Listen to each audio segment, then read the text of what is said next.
mas-uuliyiintan oo qayb ku hayeen wafdigu hogaamiyay madaxweynaha dowlad goboleedka Koonfur Galbeed ee Soomaaliya Mudane Cabdicasiis Xasan Maxamed Laftagareen oo geek hadeeri degmada Dinsor ee gobolka Baa isla markaasina uu qayb galeen calaamasaarka maamulka cusub ee degmada Dinsor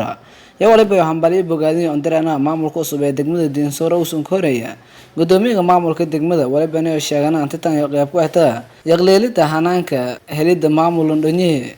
mudane madaxweyne mataqaana anagoo tusaalooyinkaagi iyo mataqaana taladaadii fiicneed maanta mataqaana aad iyo aad aan u faraxsanahay shucuurteena mataqaana lama soo koobi karo la'aanta waxay ila tahay inaysan mataqaana isha Koonfur Galbeed helin mataqaana especially degmada Dinsor 10 gabdhood waxay ku imaaday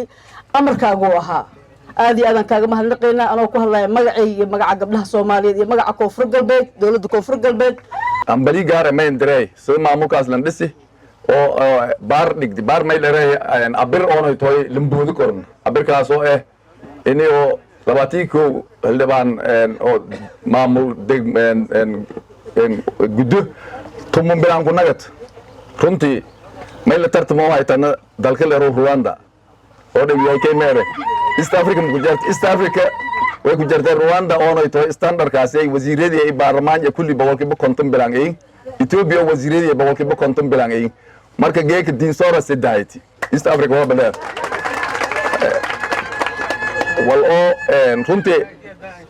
runtii may waa la kafaano meli an ka dhigi geeyo Dinsor 20 tumun bilaan naga madaliyeer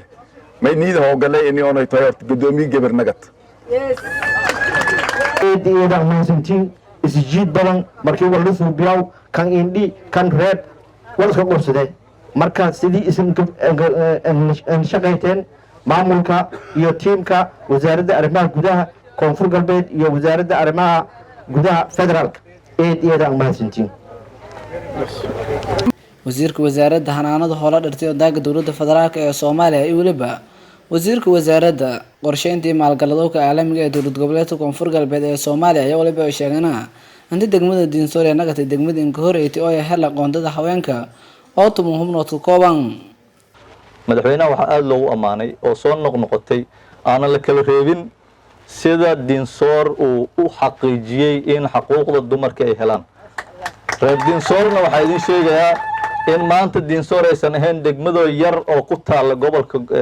Bay aysan ahayn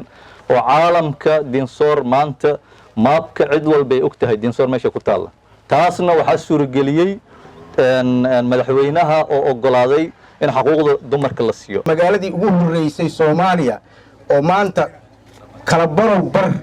maamulkii deegaanka oo la dhisay haweenka laga dhigo oo sharaftaas iyo magacaasna waxa iska leh madaxweynaha dawlad goboleedka Koonfur Galbeed wasaaradda arrimaha gudaha ee Koonfur Galbeed iyo wasaaradda federaalka oo runtii shaqadaas qabtay iyo gaar ahaan odayaasha dhaqanka ee beelaha maaragtay degmada Dinsor oo runtii kulligood ku wada dadaalay sidii hawshaas u fuli lahayd marka aad iyo aad ugu mahadsantihiin sida sharafta leh ee hawshaas ay u qabateen